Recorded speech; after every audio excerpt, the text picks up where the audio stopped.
पावन पवित्र धरती करणपुर की धरती पर परम पूज्य बोध सतविश्व रतन डॉक्टर बाबा साहब की 135वीं जयंती के मंगल अवसर पर आप समस्त क्षेत्रवासियों, ग्रामवासियों, उपासक उपासिकाएं सभी लोगों को मैंने बहुत बहुत साधुवाद करता हूं। हमारे बीच में आज के चीफ गेस्ट माननीय श्रद्धेय ज्ञान सागर अंबेडकर, आप पूर्व जिला पंचायत जिला अध्यक्ष बसपा जौनपुर, आपके सम्मान में चाहूंगी एक बार तालियां होनी चाहिए।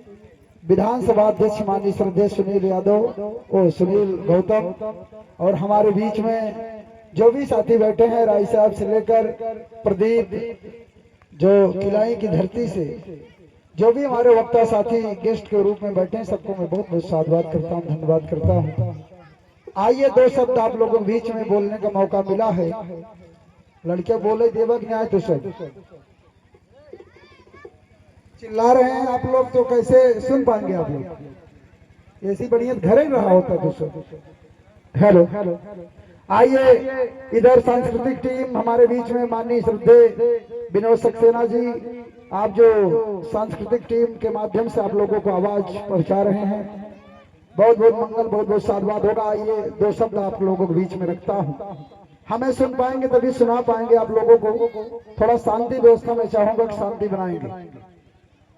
आइए सर्वप्रथम विश्व में शांति का संदेश देने वाले करुणा के सागर महाकारुणिक भगवान बुद्धा को नमन करते हुए तमाम संतों, गुरुओं, महापुरुषों के विचारों को श्रद्धा सुमन अर्पित करते हुए अंधों को आंख देने वाले, बहरों को कान देने वाले, गूंगों को जुबान देने वाले, कस्तूरबा को सुहाग दान देने वाले, महात्मा गांधी को जीवन दान देने वाले, ये नारियों को सम्मान देने वाले, भारत के एक अनोखा प्यारा सा संविधान देने वाले, मानवता के मसीहा विश्व रत्न डॉक्टर बाबा साहब को नमन करते हुए आप सभी लोगों को बहुत बहुत साधुवाद, सादर जय भीम, जय मूल्यवासी, नमो बुद्धाय करता हूं।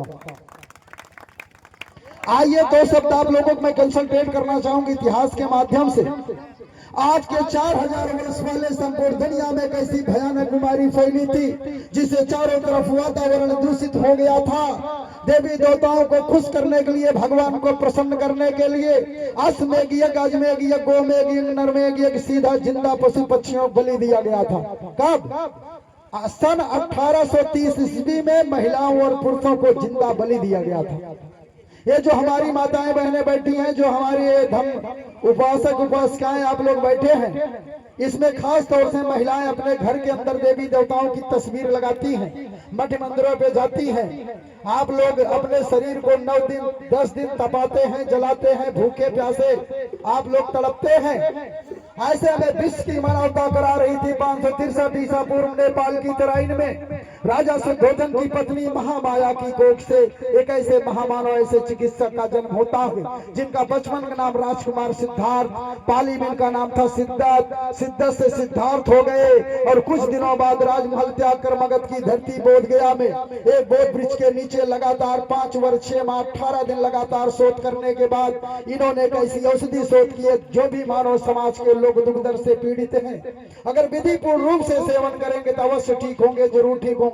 आए मेरे प्रिय धम्मबंधुओं, तथागत बुद्धा 5 वर्ष 6 माह 18 दिन बाद तथागत बुद्धा बोध गया बिहार से चल पड़ते हैं। सबसे पहले बनारस के सारनाथ पहुंचते हैं। मृगदाय में तपस्या कर रहे थे 5 बौद्ध भिक्षु, सबसे पहले उन्हीं 5 लोगों को औषधि पिला दिए। 5 लोग निकल पड़ते पूरे भारत में, संपूर्ण दुनिया में, पूरे विश्व में टहल टहल कर घूम घूम कर औषधि पिलाना शुरू कर दिए। आज पूरे विश्व में 67 देश से ज्यादा बौद्ध देश है। लेकिन ये भारत, ये बौद्ध में भारत देश था, ये बुद्ध की नगरी थी, बौद्धम चरम सीमा पे था। तमाम देश के लोग इस देश पे आक्रमण करते हैं। सिख आए, हुड़ आए, मुगल आए, अंग्रेज आए, आर्य आए, डच आए, पुर्तगाली आए, फ्रांसीसी आए, तमाम लोग इस देश पे आक्रमण करते हैं। मेरे प्रिय धम्मबंधुओं, जब आर्यों का आक्रमण इस देश में होता है तो 100 सोने के सिक्के इनाम रख दिए गए। जो बौद्ध भिक्षुओं का सिर कलम करके लाएगा उसे 100 सोने की मोहरें दी जाएगी, 100 सोने के सिक्के इनाम दिए जाएंगे। आगे घाघरा नदी, पीछे घाघरा नदी, और बीच में 7 किलोमीटर में सरजू नदी है। एक हजार बौद्ध भिक्षुओं को कत्ले आम कर दिया उन बेईमानों ने, खात्मा कर दिया, उनके सिर को कलम कर दिया गया और 7 किलोमीटर में खून की नदियां बही थी। आज वो सरजू नदी के नाम से जानने लगे। मर गया बौद्ध धर्म, विलुप्त कर दिया बेईमानों ने, खात्मा कर दिया, नष्टो नाबूद कर दिया, धर्म नष्ट कर दिया। आए मेरे प्रिय धम्मबंधुओं, आज इसकी जन्म जयंती में आप लोग बैठे हैं। परम पूज्य बोध सत्य विश्वरत्न डॉक्टर बाबा साहब 14 अप्रैल 1891 में आपका जन्म इस धरती पे होता है। ये जो बदन पे कपड़े दिख रहे हैं ये बाबा साहब के देन है। आज कुर्सी चारपाई पे आप लोग बैठे हैं, बोलने डोलने का अधिकार मिल गया, चलने फिरने का अधिकार मिल गया, हवाई जहाज उड़ने का अधिकार मिल गया। आज अपने समाज में बड़े बड़े अधिकारी कर्मचारी IAS PCS अधिवक्ता विधिवक्ता प्रवक्ता manager cashier employ non employ लोग पैदा हुए तो सिर्फ ये बाबा साहब के देन है, किसी की बाप की बपौती नहीं है। अरे भूल जाओ अपने आप को, जो बड़े बड़े अधिकारी कर्मचारी समाज में पैदा हुए और सीना चौड़ा करते मैंने पढ़ लिख कर बहुत बड़ा अधिकारी कर्मचारी हो गया। अगर बाबा साहब पढ़ने लिखने का अधिकार नहीं दिए होते, राष्ट्रपिता ज्योतिबा फूले, राष्ट्रमाता सावित्रीबाई फूले अगर शिक्षा की ज्योति नहीं जलाई होती, आज अपने समाज में कोई अधिकारी कर्मचारी नहीं होता। यही बाबा साहब सारे धर्मों का एनालिसिस करने के बाद 1935 में औला का अंदर ऐलान करते हैं और धर्म परिवर्तन की बात करते हैं। यही बाबा साहब 14 अक्टूबर 1956 में नागपुर की धरती पर कई लाखों लोगों के साथ बौद्ध धर्म की दीक्षा ग्रहण करते हैं और बाबा साहब ने कहा मैं हिंदू धर्म में पैदा हुआ, ये मेरे बस की बात नहीं थी, लेकिन मैं हिंदू धर्म में मरूंगा नहीं, है मेरे बस की बात। आए मेरे प्रिय धम्मबंधुओं, तथागत बुद्ध ने कहा जिस किसी धर्म ग्रंथ में लिखी गई बात किसलिए नहीं मानना चाहिए। कोई साधु संत फकीर कहता इसलिए नहीं मानना चाहिए। अपने इस दिमाग की तर्क की कसौटी पर कसिया अगर खरा उतरता है तो मान लेना चाहिए, अन्यथा नहीं मानना चाहिए। अगर भारत में 2 धर्मों पर अत्याचार होता है, अंग्रेज आप इंग्लैंड चले जाइए, रूस चले जाइए, 2 + 2 4 होगा, 5 नहीं होगा, कैलकुलेशन है। एक वैज्ञानिक धर्म, एक मानवतावादी धर्म, एक समानतावादी धर्म, जिसके तहत आप लोग आज जन्म जयंती में बैठे हैं और परम पूज्य बोध सत्य विश्व डॉक्टर बाबा साहब की जयंती 14 तारीख से 30 तारीख तक कंटिन्यू हम लोग कार्यक्रम में चल रहे हैं। सोचो विचार करो आप लोग, हमारे वक्ता साथी आएंगे, बल्कि कंपनी के लोग आएंगे और वो बोलेंगे। बाबा साहब क्या बोलते हैं? बाबा साहब बोलते हैं दलितों के मसीहा। आज बात ध्यान देना, अगर आप लोग दलितों के मसीहा बोलेंगे तो बाबा साहब सिर्फ दलितों के मसीहा हैं कि बाबा साहब मानवता के मसीहा हैं? आज के बाद कोई दलितों का शब्द नहीं प्रयोग करेगा, क्योंकि India that is Bharat not Hindustan एक गैर संवैधानिक शब्द है, गैर विधिक शब्द है। संविधान में जिस शब्द का उच्चारण नहीं उसको हम आप नहीं बोलेंगे। महात्मा नहीं बोलेंगे, हेलो, महात्मा गौतम बुद्ध बोलते हैं, महात्मा भगवान बुद्ध बोलते हैं, महात्मा ज्योतिबा फूले बोलते हैं। महात्मा शब्द नहीं है, ना महात्मा शब्द है, ना उसमें हरिजन है, ना उसमें दलित है, ना उसमें श्री है। ये शब्द का प्रयोग आप लोग नहीं करेंगे। श्री के अलावा आप लोग मां, मान्यवर, माननी जो भी लगा दो, गाली दे दो, लेकिन श्री शब्द का प्रयोग नहीं करेंगे। इसमें कोई तर्क करेगा तो मैं इस बात को बता दूंगा, इसमें सातों देवियां आती हैं, श्री शब्द नाम का आगे नहीं लगना चाहिए। और आप लोग सिर्फ दलितों के मसीहा नहीं बोलेंगे, मानवता के मसीहा। क्या बड़की कंपनी के लोगों में मारपीट होगी, FIR दर्ज नहीं होगा? उनका FIR दर्ज नहीं होगा, सबका FIR होगा। सबके लिए बाबा साहब देकर गए, सब कुछ करके गए, तो क्या अधूरा छोड़कर चले गए? लोग 14 अप्रैल को रैली और जुलूस निकालते हैं, बोलते हैं कि बाबा साहब का मिशन अधूरा और दारू पीकर करेंगे पूरा। यही मिशन पूरा कर रहे हैं, क्या मिशन अधूरा है? हम अपने वक्ताओं से मैं पूछना चाहूंगा कि बाबा साहब का मिशन अधूरा क्या है? बाबा साहब अपने जीते जी बीड़ा मर्म खेल कर चले गए, बाबा साहब अपने दुखते घाव पर मरहम लगाकर चले गए, बाबा साहब सब कुछ करके चले गए। बाबा साहब क्या छोड़ कर गया? जो हम लोग बोलते हैं कि बाबा साहब का मिशन अधूरा, दारू पीकर करेंगे पूरा, मिशन क्या है? मिशन अधूरा क्या रह गया, कोई बताएगा? आप लोग ध्यान दीजिएगा कि बाबा साहब अपने जीते जी सब कुछ पूरा करके चले गए। हाँ, 2 चीज अधूरा है। हेलो, क्या अधूरा है? ये बौद्ध में भारत देश हो जाए और केंद्र में अपने लोगों की सत्ता हो जाए, ये 2 चीज अधूरा है। और बाबा साहब सब कुछ पूरा करके गए, अधूरा कुछ नहीं है। हमारे लोग 18 मार्च 1956 को आगरा के रामलीला मैदान में अपनी अध्यक्षीय भाषण बाबा साहब दे रहे थे। जब बाबा साहब अध्यक्षीय भाषण दे रहे थे तो बाबा साहब ने क्या कहा कि मुझे पढ़े लिखे लोगों ने धोखा दिया, मुझे अपने लोगों ने धोखा दिया। बाबा साहब अमेरिका लंदन से जब पढ़कर आए अपने देश में, तो 3 लोगों को बाबा साहब भेजा था पढ़ने के लिए विदेश।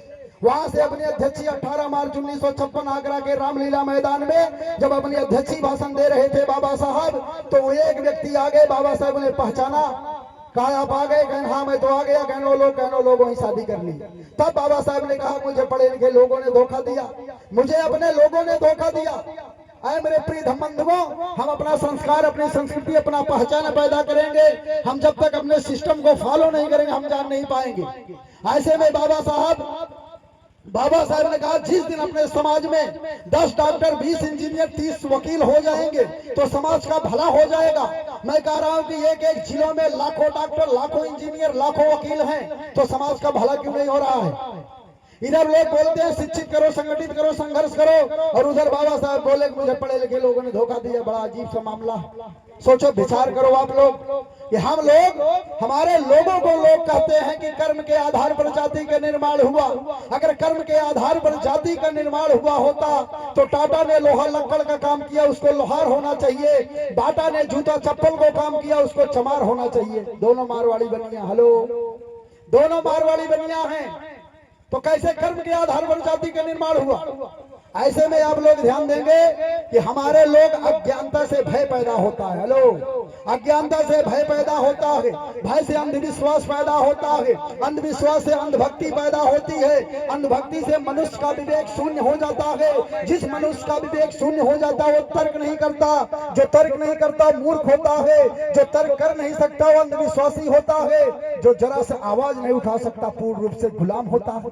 हमारे लोग गुलामी में जी रहे हैं। हम अपने आप को हम समझ नहीं पाते कि हम लोग क्या हैं, कैसे हैं। हमारे आप को अपने बीच में हम अपनी बात को नहीं रख सकते। अगला आदमी बात करेगा, हम लोग सुनते हैं, सुनने की आदत है। अरे इतिहास धर्मनिरपेक्ष होता बिजली की करंट की तरह, इतिहास धर्मनिरपेक्ष होता बिजली की करंट की तरह। अगर वो मुसलमान का बंदा उस बिजली का करंट को छुएगा तो बक्सेगा नहीं, मार देगा कि अल्लाह का बंदा दिन में 5 बार नमाज अदा करता नहीं। टच करके देख ले, ये हिंदू का बंदा है। हेलो, ये हिंदू का बंदा है, राम भगवान की पूजा करता, मंदिर में अर्चना करता है। बिजली करंट छू ले वो बता देगा कि वो रियल में धर्मनिरपेक्ष होता बिजली का करंट। हम लोग उस चीज को समझना पड़ेगा, हमको जानना पड़ेगा। अरे जो नीच है उनके भगवान नीच हैं, जो नीच है उनके भगवान नीच हैं, जो व्याभिचारी हैं उनके भगवान व्याभिचारी हैं, जो चोर हैं उनके भगवान चोर हैं, जो दुष्ट हैं उनके भगवान दुष्ट हैं। अरे जो शुद्ध हैं उनके भगवान बुद्ध हैं, जो शुद्ध हैं उनके भगवान बुद्ध हैं, जो शुद्ध हैं उनके भगवान बुद्ध हैं। अरे मेरे प्रिय धम्मबंधुओं, लोगों को आप लोग ध्यान देना, ईट पे ईट, ईट पे ईट, ईट पे ईट रखेंगे, एक लात मारेंगे गिर जाएगा। उसमें लगता क्या है? उसमें गारा लगता है, बालू सीमेंट रेत लगता है। जब इसमें आप ईट पे ईट रखेंगे, पूरी महल बना दीजिए, एक नहीं सैकड़ों नहीं हजारों लात मारो नहीं गिरेगा।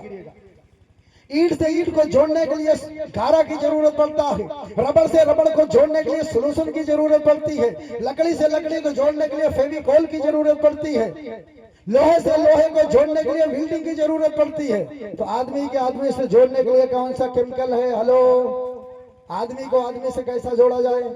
है कोई फार्मूला? आदमी से आदमी को जोड़ने के लिए विचार से नहीं जुड़ेगा। मैं समापन की तरफ हूं, बढ़िया। एक चीज ध्यान देना कि ये विचार खोपड़ी में होता है और ये विचार मर जाता है, सड़ जाता है, काई पड़ जाती है। कैसे? जैसे ये छोटा सा गड्ढा हो, उस गड्ढे में पानी हो, उसमें कीड़े पड़ जाते हैं, वो पानी दूषित हो जाता है। वैसे विचार होता है, ये विचार मर जाता है, सड़ जाता है। हम किसी मानसिकता समझौता नहीं करते, हम विचारधारक समझौता करते हैं। ध्यान देना, नदी के पानी में प्रवाह होता है, धारा होता है, गंदगी को किनारे लगा देता है, गंदगी को किनारे लगा देता है। आप लोग ध्यान देना। तो ऐसे में आप लोग विचारधारा से एक दूसरे को जोड़ा जा सकता है, विचार से नहीं जुड़ता, विचार मर जाता है। कुछ दिन के लिए बोना चाहते हो तो फूल लगाओ, कुछ दिन के लिए बोना चाहते हो तो फूल लगाओ, कुछ वर्षों के लिए बोना चाहते हो तो पेड़ लगाओ, और अनंत काल के समय तक बोना चाहते हो तो विचारधारा पैदा कर दो। वो कभी नहीं मरता, कभी नहीं सड़ता, कभी नहीं गलता। आए मेरे प्रिय धम्मबंधुओं, कहना है कि कुछ काम करो ऐसा पहचान बन जाए, कुछ काम करो ऐसा पहचान बन जाए और हर कदम पर यूं ही निशान बन जाए। अरे यूं ही ले चलना है बाबा साहब का कारवां, तो जिंदगी भी ऐसी मिसाल बन जाए, तो जिंदगी भी ऐसी मिसाल बन जाए, तो जिंदगी भी ऐसी मिसाल बन जाए। तो आप लोगों के बीच में ध्यान देना, हम अपनी बाड़ी को विराम करने जा रहा हूं, लेकिन आप लोग, हम साल भर में एक दिन अंबेडकर जयंती मनाकर अगर समाज का भला करना चाहते हैं तो साल भर में एक दिन अंबेडकर जयंती मनाना, साल भर में एक दिन अंबेडकर जयंती मनाकर हम समाज का भला करना चाहते हैं। दुश्मन डेली मीटिंग करता, डेली बैठक करता, डेली अपनी बात को रखता है। हम लोग साल भर में एक दिन अंबेडकर जयंती मनाते हैं और समाज का भला करना चाहते हैं। नहीं होगा, ऐसा नहीं होगा। बैठना पड़ेगा, आपस में बातचीत करना पड़ेगा, मतभेद को दूर करना पड़ेगा, सास बहू को अपने सिस्टम से रहना है, दौरानी जेठानी को। हम लोग ऐसे में भाई एक कोख से पैदा होगा। जब दो घर से महिलाएं आएंगी, आपस में बातचीत करेंगी और बातचीत करने के बाद 6 महीना बातें चीत नहीं हो जाएगा, भाई भाई का बोलचाल बंद हो जाएगा। हम क्या लोकतंत्र में जी रहे हैं? बाबा साहब ने अनुच्छेद 25 में कहा महिलाओं और पुरुषों को बराबरी का अधिकार दे दिया। आप अपने बदन पे जो कपड़ा पहनना चाहें उसको पहन सकते हैं, जो बोलना चाहें उसको बोल सकते हैं, जिसका प्रचार करना चाहते हैं आप प्रचार करना चाहते हैं, क्योंकि बाबा साहब अनुच्छेद 25 में सबको बराबरी का अधिकार दे दिया। हम भारत के लोग, हम भारत के मूल निवासी, ये देश है अपने पुरखों का, ये हमारे लोगों का है। मेरे प्रिय बंधुओं, तो कहना है कि बेहतर से बेहतर की तलाश करो, बेहतर से बेहतर की तलाश करो, और मिल जाए नदी तो समंदर का तलाश करो। अरे टूट जाता है शीशा हर पत्थर की चोट से, अरे टूट जाए पत्थर ऐसा शीशा तलाश करो, टूट जाए पत्थर ऐसा शीशा तलाश करो। Thank you so much. अपने बाड़ी को विराम करता हूँ। सादर जय भीम, जय मूल निवासी, नमो बुद्धाय।